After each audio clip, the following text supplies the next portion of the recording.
Los dejo con Pepe Maestro de España.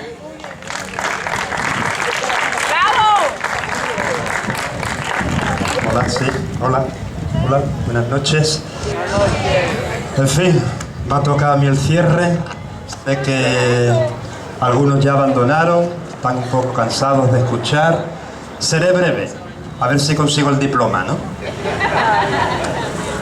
El amigo me lo contó sin jactancia, con un asombro mitigado ya por el paso del tiempo. Crucé el mar, le decía prestando al amor el cuerpo fino.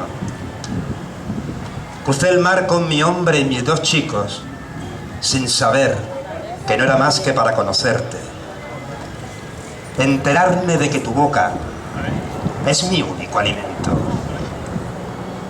Le decía, las manos en su cara, haz todo y más, porque después de ti ya no me importe nada, nadie. Acábame, aunque no sin antes dejarme marcado el cuerpo. Y no me ames. Úsame, que yo pondré el amor. No quiero para ti ese peso ni ninguno. Ve en mí, no más que un instrumento de tu placer. Y no te rías si me notas tan ansiosa como una virgen. Tu sexo ante mis ojos, dueño de ellos y de mis pezones, que me hiera sin cura, que se enrede en mi alma hasta agotarme. ¿Quién diría que aquello era de pago?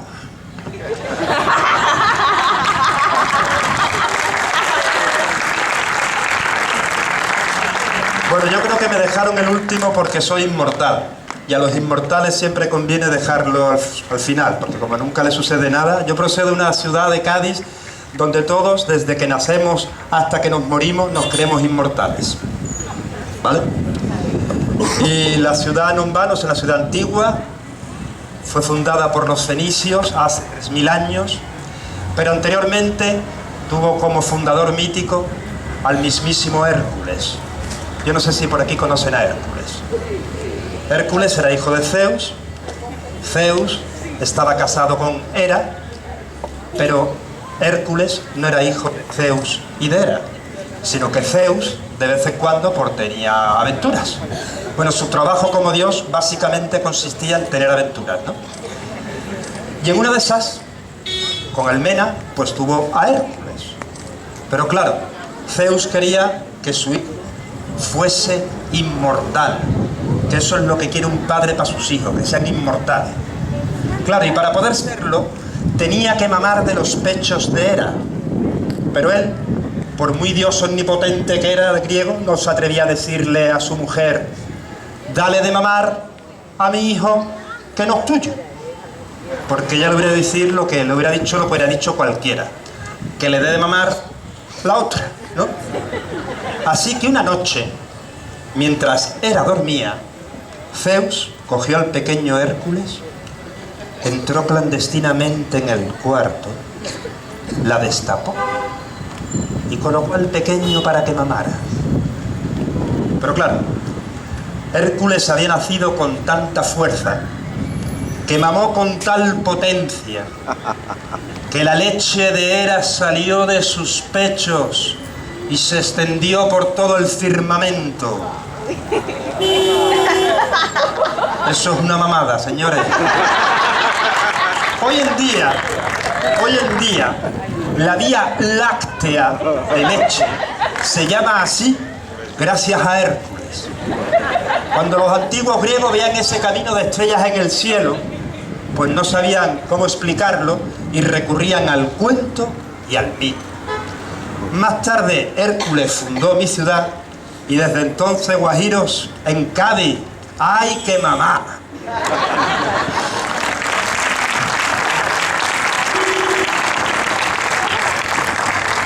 Esta es mi última noche en La Guajira. La primera noche tuve un sueño. Un sueño bastante extraño. Ya me dijo Carolina, dice, ya verás cuando llegues a la zona, ya verás cómo notarás la magia. Yo no sé si aquello era magia o era otra cosa, La cuestión es que yo soñé con que me caía. ¿Habéis soñado eso una vez? Mi sueño era un poco extraño, porque yo no me caía de arriba abajo. Yo me caía de izquierda a derecha. Iba así. Y si os digo la verdad, yo estaba a gusto cayéndome, ¿no? De vez en cuando daba un giro, ¿no? Yo así.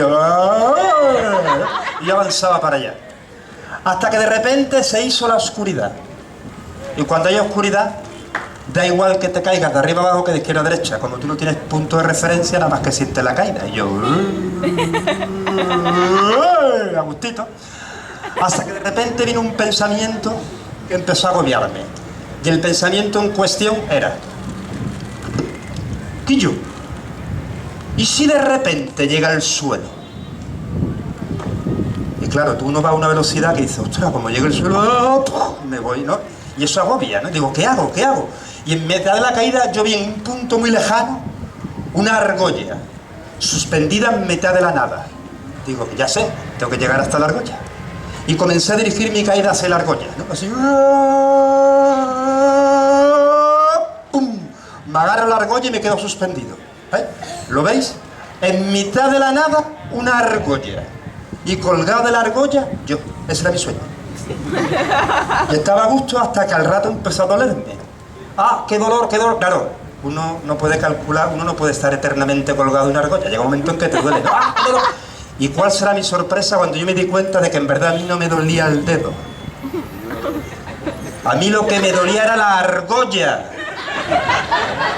Yo tenía un dolor de argolla que no podía más. Y me despierto la primera noche en La Guajira con el dedo aquí metido. Así. En fin. Lo he hecho rápido para que Marlon no me saque la foto. Así. ¿No?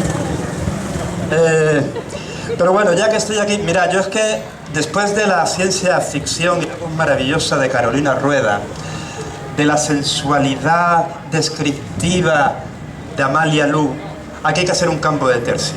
Y entonces, porque ustedes si no, ya están un poco así con los cuentos, así que yo voy a reivindicar algo que me parece importantísimo y que allá por cualquier parte del mundo que vaya lo hago.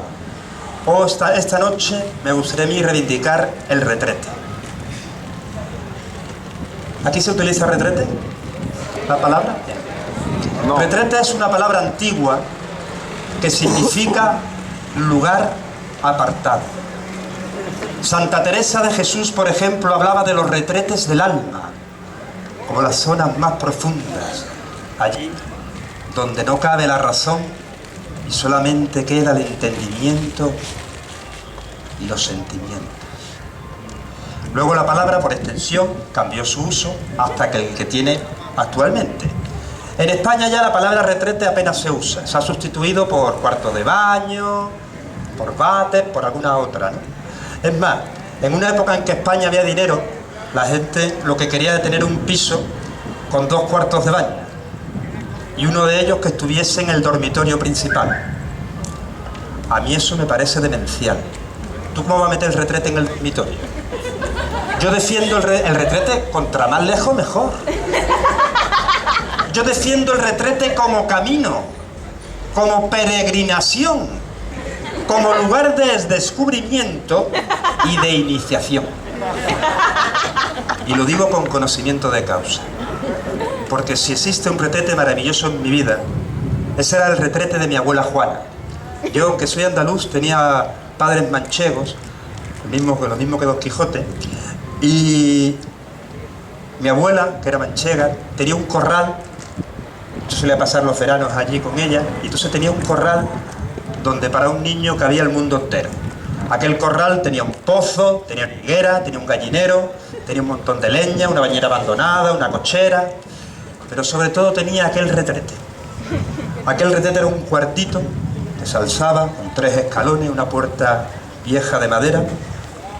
Tú lo abrías, la higuera entraba por una ventana y salía por otra, de tal manera que aquello era una cosa siempre que olía bastante bien, bastante aromada. Y luego tenía una tabla con un boquete en medio. Y aquello daba un mini vertedero familiar, ¿no? Y lo primero que tengo que decir es que cuando uno llegaba y se sentaba en aquel agujero, en aquella tabla, como ya se habían sentado anteriormente tus abuelos, tus tíos, tus primos, aquello había sido pulido por el paso del tiempo. Y aquello era un tacto amable, entrañable. Vamos, que tú llegabas y decías, joder, qué bien se está aquí. Eso no tenía nada que ver con el frío de los plásticos de así de hoy en día. Aquello era una cosa que no era necesariamente solitaria, sino que un par de primos se colocaban por la derecha de la tabla, un par de primos por la izquierda, y el que tenía más urgencia se colaba en medio y íbamos rotando.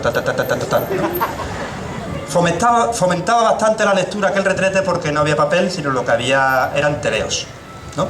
Tú leías aquellos tebeos que nos encantaban a todos y luego arrancabas la hoja leída y te limpiabas. A veces no terminabas la historia y regresabas al día siguiente al retrete diciendo, venga, voy a acabarla, ¿no? Así, y a lo mejor había sido usada y ya dependía del interés de cada uno, pues se enteraba de lo que decía o no, ¿vale? Pero ya os he dicho que en aquel retrete había un gallinero y de vez en cuando las gallinas acudían por debajo a picar. Eso estaba como unos 2 metros al suelo.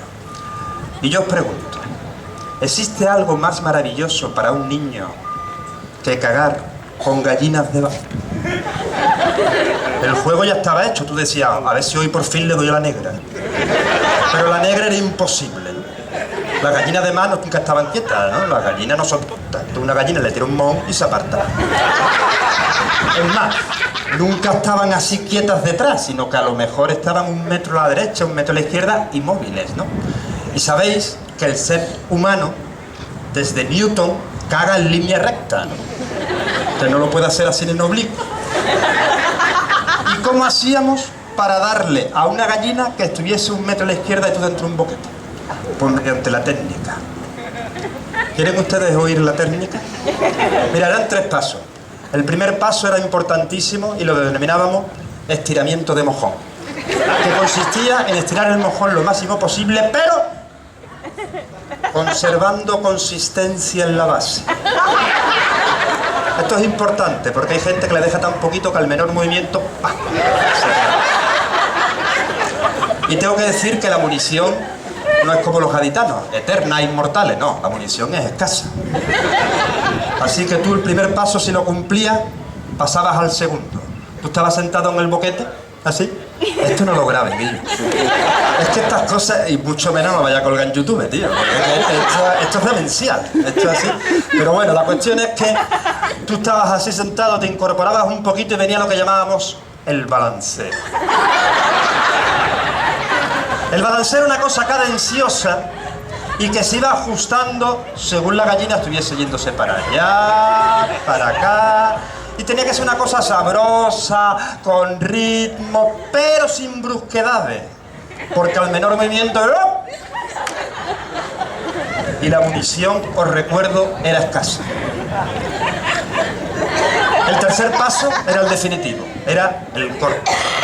El corte tenía que ser un corte seco.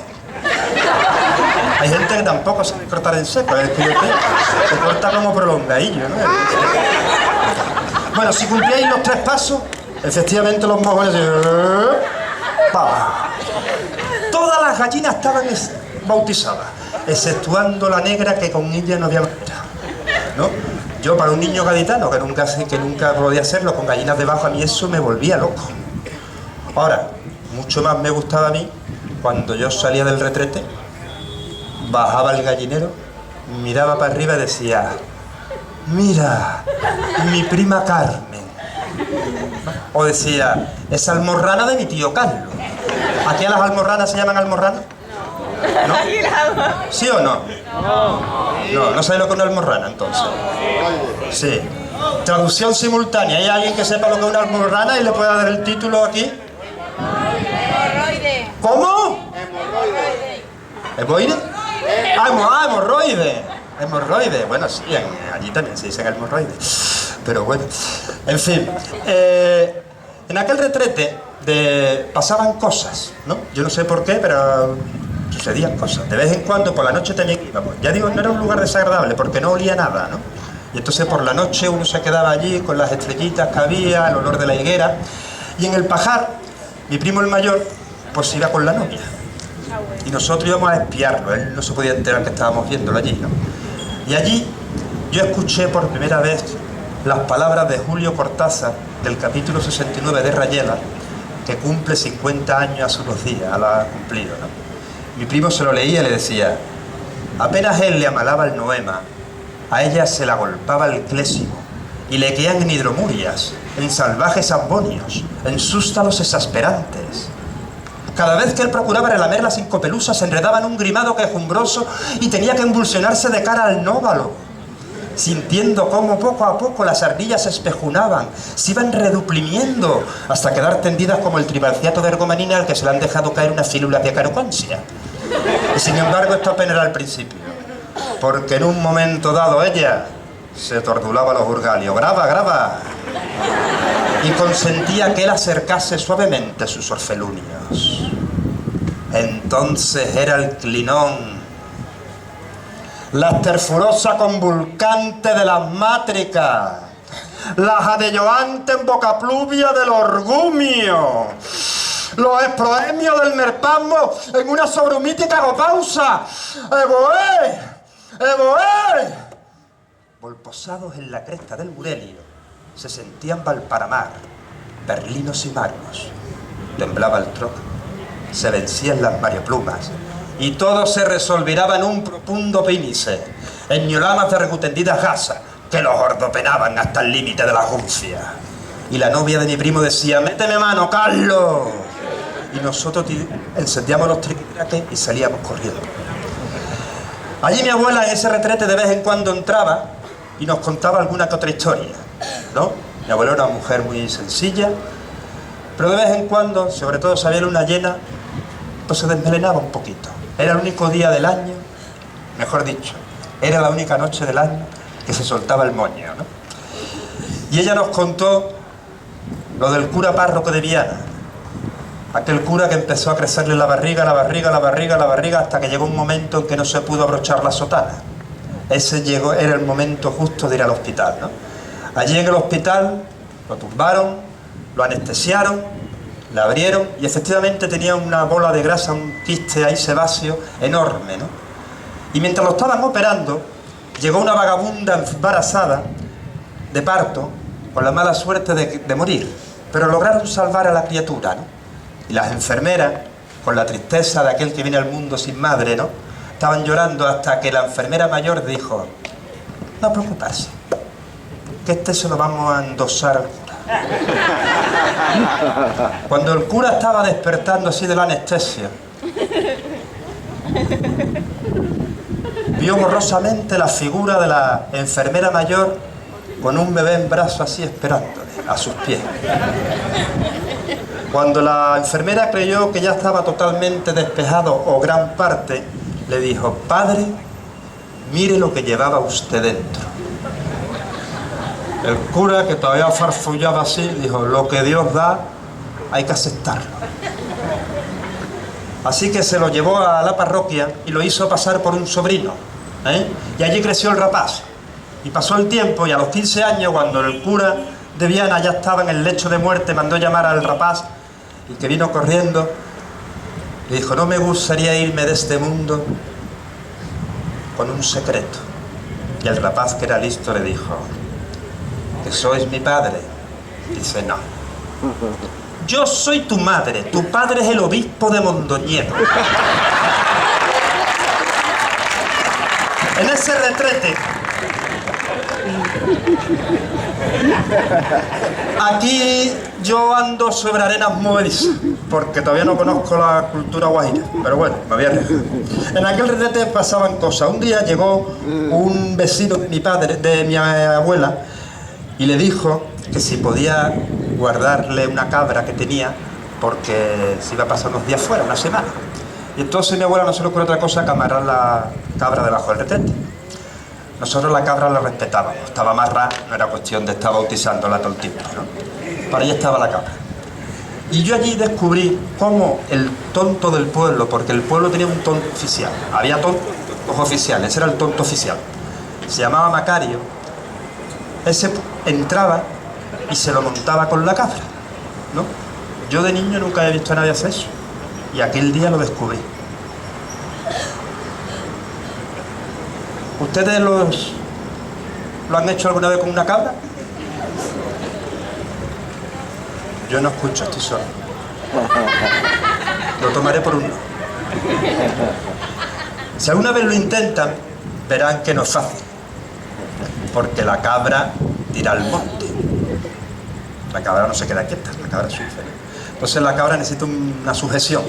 Y aquel tonto nos la enseñó. Él entraba con botas de agua, ¿vale? Botas largas de caña. Entonces cogía las patas traseras de la cabra, las introducía dentro de la caña de agua, abría las piernas y ya tenía la cabra sujeta. Hay tontos que son muy listos, ¿sí? Esto de la zoofilia depende de las sensibilidades. Hace unos años en España hubo uno de premio Darwin, porque murió el pobre, se lo estaba haciendo con una gallina, le cayó una roca en lo alto y salió una foto en una revista nacional de gran tirada con el pobrecito con la gallina así y la roca así, ¿no? Oye, estaban los dos que no vea, la gente miraba a la gente de ciudad aquello y decía, qué tío más guarro, pobre gallina. Y la gente del campo miraba aquello y decía, no está buena la gallina, ¿eh? Es todo cuestión de vista. En fin, ¿por qué les estoy contando yo estas cosas? Pues simplemente porque a mí me preguntan muchas veces que por qué cuento historias, ¿no? Y yo a veces pues respondo una cosa, a veces respondo otra, pero la mayoría de las veces de lo que yo me acuerdo es de aquel retrete. Así que gracias por escuchar.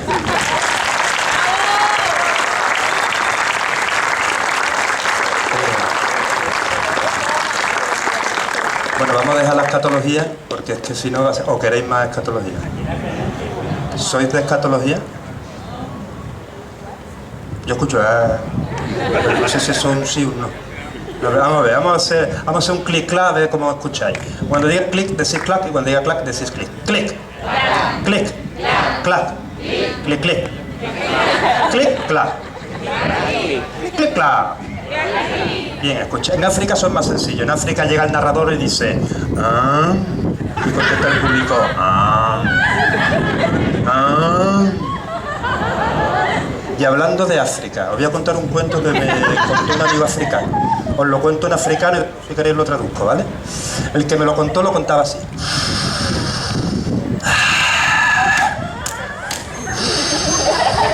No era Bonnie, ¿eh? Que yo sé que Bonnie ha estado aquí. Ana kokora na nama kotara da kuro na nama da. Akokoro na nama kotara ro na kotara. Akoro na tada kuro na tada kuro ma. Apa ya koro ma tada kuro na tada papa kore. Ana kokoro ro tada kuro na kuro ro baba wa. Ana kokoro na to kuro de baba de ada na. Akokoro de ui. Akoro tada ro ma. Ana kokoro na ne ukura ma. Ana kokoro na to kuro tada me kada o kutere na. Hey. Ana kokoro na ma. Ana kokoro na me to kuro wa. Akokoro na me kokoro udura. Ana kutara. Ana kokora na nimi kudiri ba. Oh, baba. Kokora na nimi matara. Akuru tatara. ¿Qué tal? ¿Habéis cogido algo? Os lo traduzco. El cuento se llama Concurso matrimonial. Es un cuento con vara. Y dicen que había una vez una mujer que tenía 3 pretendientes y no sabía por cuál de ellos decidirse. Así que fue a ver a su padre y le dijo, mira, me gustaría elegir uno por marido. ¿Puedes ayudarme? Y el padre le dijo, bien, tráelos. Y se presentaron allí los 3 y le dijo, mirad, esta es mi cosecha de mi hijo. ¿Qué podéis hacer con ella? Y llegó el primero, sacó su bengala, wow, y de un solo golpe, ¡pum!, tiró todo el grano al suelo. Eso me ha gustado, dijo el padre. Llegó el segundo, se bajó el taparrabos y se tiró tal peo que separó toda la cáscara del grano. Dijo el padre, eso también me ha gustado. Y llegó el tercero y estiró tanto la piel de sus testículos y que recogió todo el grano. Dijo el padre, eso también me ha gustado. ¿A cuál de los 3 elegiríais por marido? Foca para el público. Yo no, público.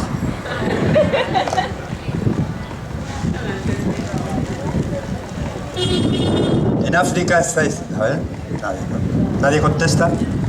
Bueno, es que esta historia en realidad no tiene fin, se acaba así en pregunta, porque allí se estira mucho, ¿no? Esas historias en pregunta.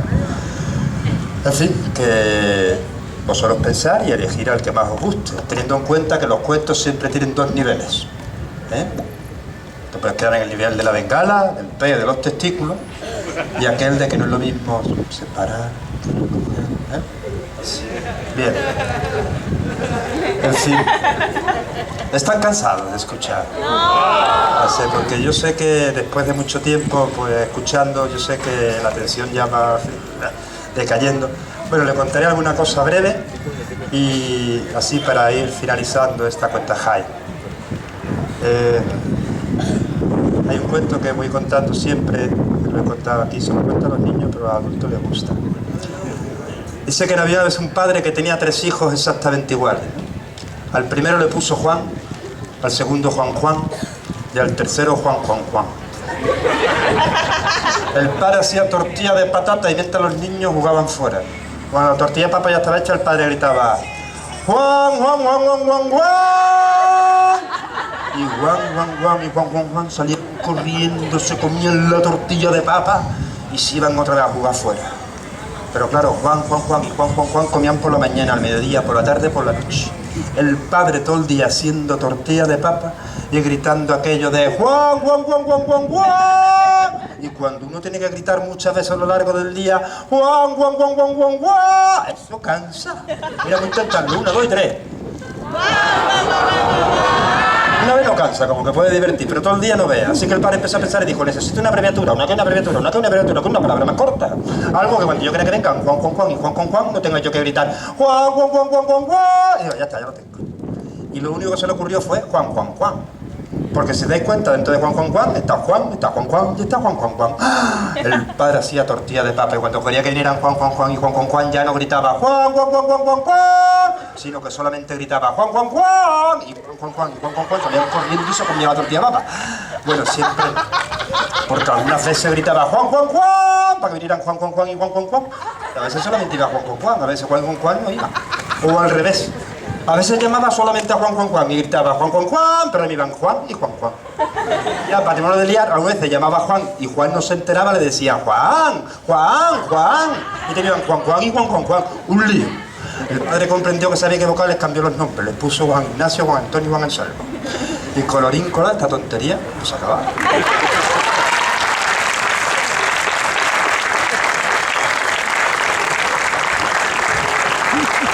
En mi ciudad, a finales del siglo XIX, hubo un arqueólogo, Pelayo y Quintero, era uno pero tenía 2 apellidos, se llamaba así, Pelayo y Quintero, que descubrió un sarcófago fenicio antropoide con forma humana, labrado en mármol. Se estaban construyendo los astilleros de Cádiz y entonces pues en aquella excavación el arqueólogo lo descubrió y tuvo mucha importancia porque era el primer sarcófago que había aparecido alguno en la costa oriental del Mediterráneo, pero ahí en la parte occidental, ya cerca del Atlántico, ninguno. Entonces nuestro hombre, animado por su descubrimiento, quiso comparar el sarcófago gaditano con los otros y fue visitando museos y vino profundamente impresionado por los sarcófagos del Museo del Louvre y el Museo del Cairo, que a diferencia del gaditano eran sarcófagos femeninos. El que había descubierto Cádiz era masculino. Y no sé si en el viaje de vuelta o quizás un poco más tarde comenzó ya a vislumbrar ese día, esa idea, ese sueño, como un padre que tiene el hijo y dice voy a por la parejita, y pensó que lo mismo que en Cádiz había aparecido un sarcófago masculino, era muy probable que existiese también un sarcófago femenino. Así que nuestro hombre, la arqueología en el siglo XIX era una cosa muy primitiva, en el sentido de que se financiaba mucho por medios privados, personas que tenían dinero, alguna universidad colaboraba, pero eran medios así modestos. Él estaba presente en todas las excavaciones que había en la ciudad, ¿no? Y era un hombre que tenía una doble vida. De día era el arqueólogo, el científico, y de noche él vivía en una villa de las afueras de Cádiz, Cádiz tiene un istmo que lo une a la península, y Cádiz es como una isla, menos por ese istmo, ¿no? En ese istmo él tenía una de sus villas, ¿no? De su villa, y allí daba grandes fiestas nocturnas. Y en una de esas fiestas pues le comentaba a sus amigos su gran anhelo, el que apareciese la dama de Cádiz, como él la bautizó. Dijo, estoy seguro que existe en la ciudad, es cuestión de tiempo. Bueno, el tiempo pasaba y él descubrió muchas cosas, estelas funerarias, cerámicas diversas. Cádiz, como un territorio muy pequeño, y estuvieron los fenicios, los romanos, los cartagineses, los árabes, tú vas escarbando y van saliendo poquito a poco, no hace falta que te vayas muy lejos. Y estaba seguro que aparecía el sarcófago. Pero el sarcófago pasaba el tiempo y no aparecía. Pelayo Quintero llegó a obsesionarse tanto que comenzó a soñar con él. Y eran sueños muy reales, muy vividos por él, porque eran sueños mágicos. Él soñaba con el incienso, soñaba con el romero, aceites esenciales que se utilizaban en la ceremonia de incineración fenicia. Y él veía algo blanco que salía de la tierra y se le acercaba con una figura así humana, pero que cuando iba a contemplarlo, se le truncaba de golpe, ¿no? Ya digo, estaba un poco obsesionado. Pasa el tiempo, llega la Guerra Civil de Cádiz, en España, nuestro arqueólogo emigra y lo nombran director del Museo de Tetuán. Y allí, en los años 40 y tantos, Pelayo Quintero, sintiéndose próximo a la muerte, se despide de sus amigos por carta y les dice que si bien se va de esta vida satisfecho, también se va con el sinsabor de que su dama no hubiese aparecido. A mediados de los años 40, Pelayo Quintero muere en Tetuán. Y esta historia hubiese acabado aquí si no llega a ser porque la ciudad de Cádiz sigue creciendo, sale del centro histórico y empieza a ocupar el istmo ese donde había antiguas villas señoriales. En el año 1983 aparece la dama de Cádiz. Tiraron una villa señorial y allí estaba. Estuvo 3 días a merced de los vientos de levante y la policromía que traía la borraron. Es una dama con el pelo así acaracolado. Y lo más curioso de esta historia es que el lugar donde apareció la dama de Cádiz era justo debajo de la casa de Pelayo Quintero. Allí, cuando derrumbaron la casa, como soñándola, como pidiéndole que la sacara, ahí estaba. Si algún día visitan Cádiz y van al Museo Arqueológico, podrán ver los 2 sarcófagos unidos. Él, un hombre barbudo y que porta una granada. Ella, una mujer serena que porta un laurel. Tanto la granada como el laurel eran símbolos de inmortalidad para los fenicios. Los arqueólogos han dicho que hay una diferencia entre ellos de 70 años.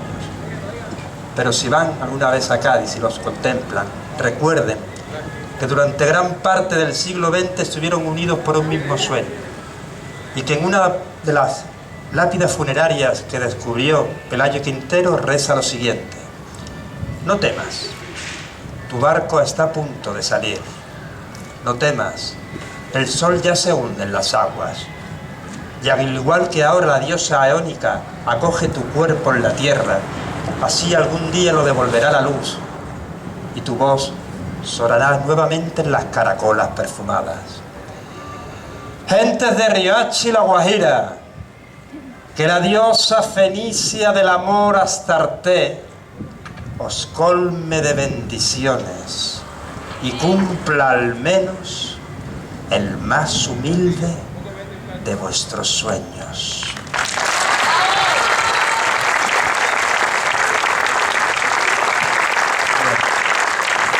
Muchas gracias. Una cosa muy breve para finalizar, que me la recordó ayer Madame Mantois, Caroline Mantois. Ayer contó ella una bellísima historia sobre un gulag, los campos de concentración de la Unión Soviética. Y bueno, yo no sé qué habrán sentido ustedes estos días aquí. Los cuentos sirven fundamentalmente para entretener, pero de vez en cuando han servido para algo más, ¿no? Y cuentan que en un antiguo gulag de la Unión Soviética, allí en Siberia, había un barracón donde los presos no morían. Vivían en las mismas condiciones extremas que el resto, con días de 40 grados bajo cero, trabajos forzados construyendo vías férreas. Y mientras que en el resto de los barracones iban cayendo día tras día, en ese barracón permanecían. Comían igual de mal, trabajaban a destajo, pero allí algo los sostenía. Y es que cuando llegaba la noche, sonaba el toque, se apagaban las luces, había una anciana en aquel barracón que se levantaba. Y aquella anciana decía: había una vez. Y contaba las historias de la bruja Baba Yaga. Contaba el origen de la Matriushka, esa muñeca que se introduce en otra, que se introduce en otra. Contaba el regalo que los dioses habían hecho a los seres humanos en forma de balalaika. Contaban los remedios del conejo para escapar del tigre siberiano. Contaba todas y cada una de las historias que esa mujer había ido recibiendo a lo largo de su vida. Y era tanto el amor y la devoción que sentían por aquella anciana, que le hacían el trabajo para que ella no se desgastase. Es más, de su escasa comida cogían un dedal y se lo daban a ella, de cada plato un dedal, para que al menos ella estuviese alimentada, siguiese conservando vida, aliento, porque gracias a aquellos cuentos, la vida, el día, era un mal sueño. La verdadera vida comenzaba de noche, cuando esa anciana se levantaba y decía: había una vez. Muchas gracias.